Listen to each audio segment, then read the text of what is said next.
Hello les amis, je suis ravie de vous retrouver pour cette vidéo sur l'ennui chez les personnes neuroatypiques.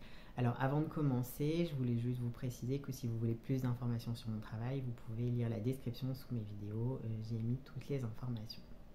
Donc commençons. Pourquoi cette vidéo déjà parce que l'ennui chez les personnes neuroatypiques, notamment chez les personnes qui ont un TDA ou un TDAH, peut être vécu d'une manière assez douloureuse ou même complètement altérer le fonctionnement de la personne ou même l'empêcher de fonctionner. Quand je parle d'ennui ici, je ne parle pas du fait de manquer d'occupation, de ne pas savoir quoi faire, mais je pense d'un ressenti, d'un état émotionnel qui peut se manifester y compris en étant très occupé. On peut tout à fait être débordé et ressentir de l'ennui parce que l'ennui c'est quelque chose qui est plutôt lié à l'intérêt, à la motivation, au plaisir, à la satisfaction au regard de la tâche qu'on est en train de faire ou de ne pas faire d'ailleurs que de la tâche en elle-même ou de l'absence de tâche en elle-même. Donc maintenant que j'ai défini l'ennui, quelles sont ses causes? Alors pour moi, il y a deux causes principales à cet ennui. La première cause, c'est la surstimulation. Alors je vais vous expliquer. En fait, on a tous, qu'on soit neuroatypique ou pas d'ailleurs, on a tous un système de la récompense qui nous permet de fonctionner et d'avoir envie de faire des choses et de faire ces choses, etc. En éprouvant de la satisfaction une fois qu'on a fait les choses.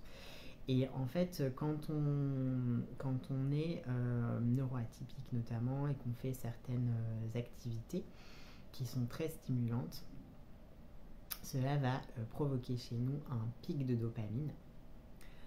Alors, on a cet afflux de dopamine qui arrive dans notre cerveau et qui nous donne une satisfaction, un plaisir. Mais le problème, c'est que quand on est neuroatypique, généralement, le niveau de dopamine le reste du temps, il est plutôt bas, plutôt beaucoup plus bas que la moyenne. Et donc, quand on a ces pics de dopamine, il y a vraiment un différentiel très important entre le pic et entre le niveau habituel de dopamine. Ce qui fait que plus on a des pics comme ça qui se produisent, plus on va se sentir comme en manque de dopamine le reste du temps.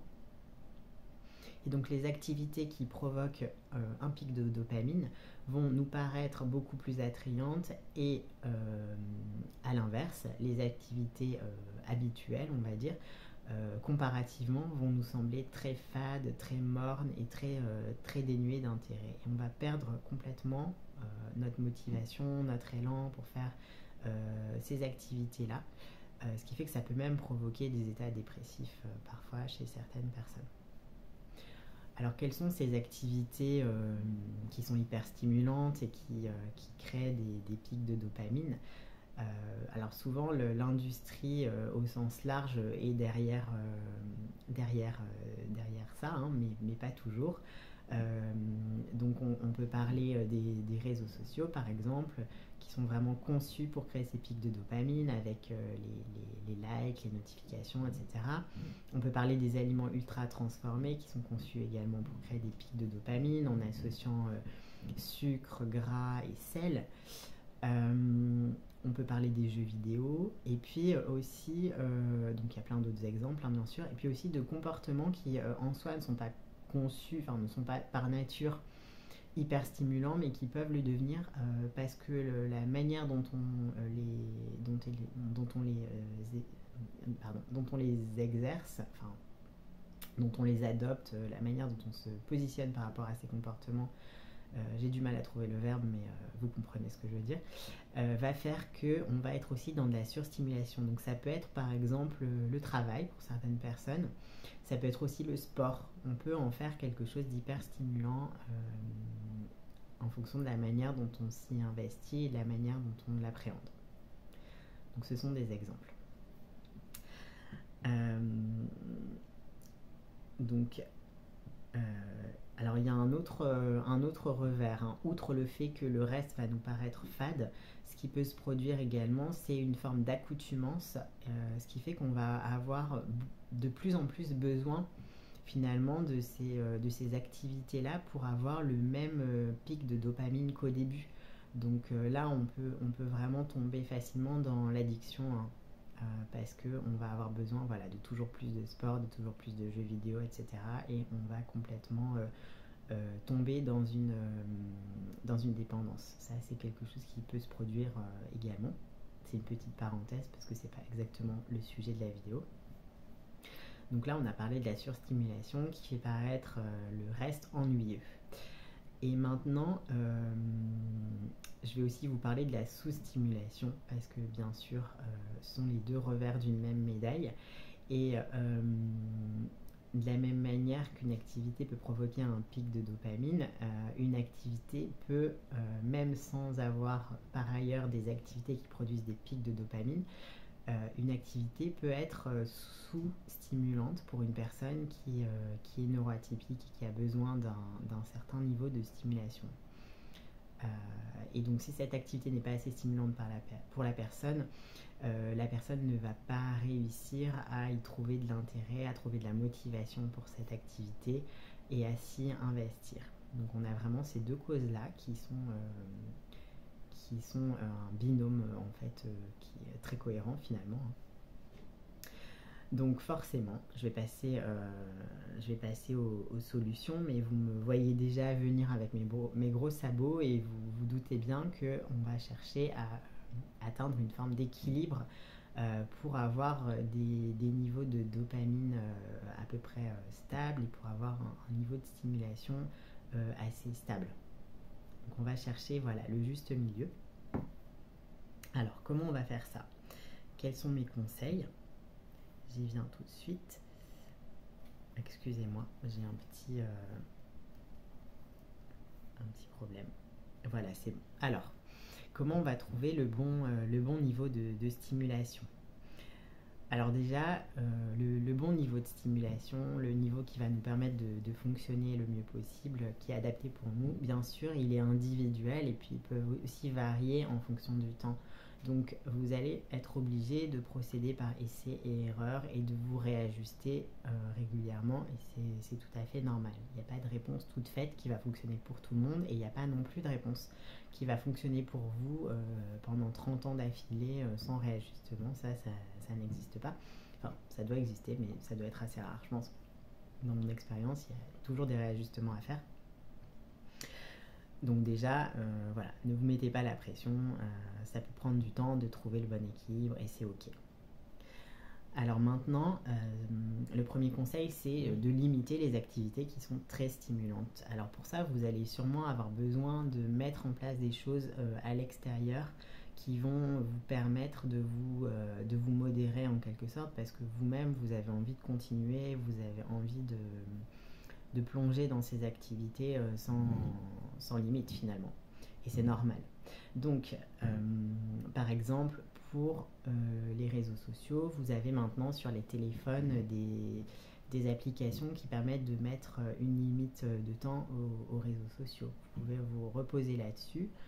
Vous pouvez aussi vous mettre des limites, vous mettre des horaires, des créneaux, des réveils, des alarmes, tout ce qui vous permet de limiter telle ou telle activité dans laquelle vous avez tendance à plonger sans pouvoir vous arrêter. C'est important que vous trouviez le cadre qui vous convient.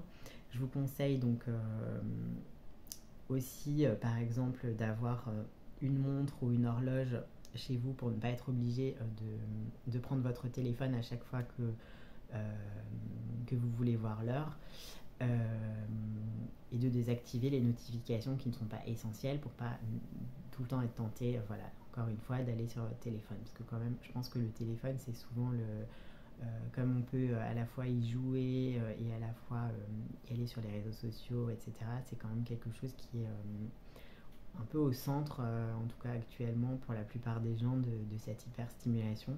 Donc déjà, si vous arrivez à gérer cet objet-là d'une meilleure façon, vous pouvez un peu mieux gérer ces sources d'hyperstimulation. Voilà. Ce qui peut être pas mal aussi, c'est de faire des pauses. Par exemple, si vous avez tendance à faire trop de sport ou à vous plonger dans le sport à l'excès, déjà si vous faites un jour par semaine sans sport ou 2 jours par semaine sans sport, que vous vous imposez ça, déjà ça va peut-être permettre de casser un petit peu ce rythme, cette fuite en avant. Donc à vous de voir, à vous d'ajuster, voilà, de vous mettre un cadre par rapport à ces activités hyper stimulantes. Alors je voudrais faire une parenthèse encore ici. Si vous voulez aussi aller un peu plus loin avec ces activités hyper stimulantes, vous pouvez aussi les utiliser essentiellement comme des récompenses. Par exemple, vous décidez que les réseaux sociaux, ce n'est plus une activité que vous faites n'importe quand, mais que vous vous accordez, par exemple, je ne sais pas, 10 minutes de réseaux sociaux quand vous avez réussi à faire votre ménage, par exemple. Donc ça peut vous aider à vous motiver à faire votre ménage. Voilà, c'est une façon de détourner un petit peu ces activités hyper stimulantes en les mettant à votre service. Je voudrais quand même juste vous mettre en garde là-dessus. En fait, en faisant ça, vous n'allez pas, rendre le ménage plus attrayant pour vous. Voilà, vous allez juste, c'est une stratégie qui vous permettra de faire le ménage parce que vous avez une récompense derrière, mais ça ne va pas rendre l'activité ménage plus attrayante pour vous. C'est simplement quelque chose à avoir en tête, hein. C'est pas un problème en soi, mais c'est bien de le savoir. Si un jour vous n'avez plus de récompense, vous n'aurez pas envie de faire le ménage. Je préfère préciser quand même. Donc ça c'était une petite parenthèse. Et le deuxième conseil par rapport à cet équilibre à trouver entre sous-stimulation et surstimulation, c'est de mettre en place des petites choses pour rendre les activités qui ne vous stimulent pas assez plus stimulantes, si vous en avez besoin et si vous en avez envie. Donc là c'est pareil, c'est adapté selon chacun, mais ça pourrait être par exemple écouter un podcast en faisant la vaisselle. Peut-être que c'est quelque chose qui peut vous créer une stimulation suffisante sans être excessive pour permettre à l'activité vaisselle d'être faite. Ça peut être aussi, pour beaucoup de personnes font ça, de mettre une musique de fond, par exemple en travaillant. Ça peut vous aider à vous concentrer si vous n'êtes pas assez stimulé en faisant simplement la tâche sans autre stimulation extérieure. Mais ça peut être aussi de diffuser une odeur que vous aimez. Voilà, il y a plein de possibilités. Soyez créatifs et puis faites des tests, faites des expériences. Donc voilà ce que je peux vous conseiller pour équilibrer les niveaux de stimulation et essayer d'avoir un niveau un peu adéquat de stimulation pour faire vos tâches de la manière qui vous convient et pour éviter de tomber dans cet ennui en fait qui peut être vraiment, vraiment très difficile à supporter. Maintenant, je voudrais vous proposer quand même quelques petites choses supplémentaires, deux petites idées. La première idée, c'est en amont, avant de vous ennuyer. Par exemple, si vous savez que régulièrement vous prenez les transports et vous vous ennuyez dans les transports, ou vous attendez en salle d'attente et vous vous ennuyez, et vous avez tendance dans ces moments-là à vous jeter sur par exemple les réseaux sociaux, vous avez décidé que vous voulez diminuer les surstimulations et vous ne voulez pas vous jeter sur les réseaux sociaux à chaque fois que vous vous ennuyez, là peut-être que vous allez pouvoir réfléchir en amont à des stratégies et à des idées que vous pouvez mettre en œuvre dans ces moments-là sans avoir besoin de quelque chose d'extérieur. Donc ça peut être des choses comme chanter dans votre tête, ça peut être vous remémorer, je sais pas, votre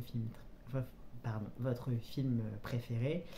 Ça peut être de penser à vos prochaines vacances ou à un projet en cours. Ça peut être de penser à des personnes aussi que vous aimez. Ça peut être aussi, par exemple, penser à un lieu imaginaire et aller explorer ce lieu. Ça peut être aussi de la méditation, par exemple. Voilà, ça peut être aussi voilà, contracter, relâcher les muscles et ressentir ce que ça fait. Voilà, vous pouvez vous amuser à tester plein de choses, mais il y a plein de choses à faire pour se stimuler soi-même sans être dans un excès qui nuit à votre équilibre.